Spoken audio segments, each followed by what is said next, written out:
Hey, what's up? This is Cowboy B. We're gonna put the Scom in today. Show you how easy it is. We don't use the bracket, we just zip tie it. No need to do it, just in case you want to take it back out and you get a tune settled to somebody, you don't have to put holes in your ski. So we're gonna get straight to the point. Let's go ahead and get it done. So what you need, go ahead and take the rear off, hit the buttons. We already got it off. Get your seat off. You're gonna lift up the lever, take the front seat off.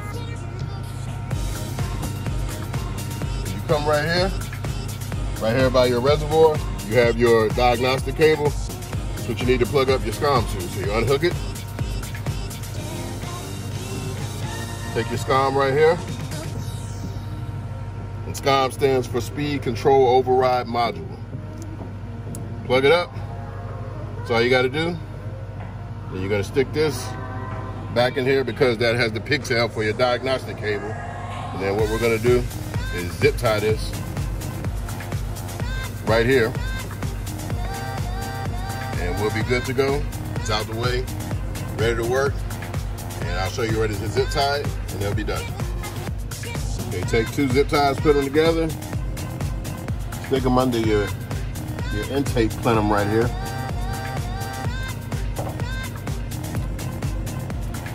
Get them to go all the way under there.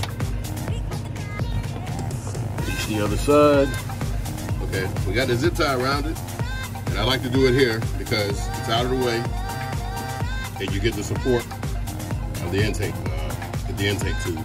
So you don't need to put it down super tight. Just put it down snug. You'll feel it get a little tight right there. We can go a little more. So I got it around this hose here and this intake tube. So these aren't going anywhere. And this, even when you're rocking and going on the ocean or the lake, this ain't gonna do nothing. And you don't have to worry about putting any holes in your ski. And now you can go your 75, 77 miles an hour in a matter of a couple minutes. No drilling. This has been Cowboy B. Get out on the water and let it rip.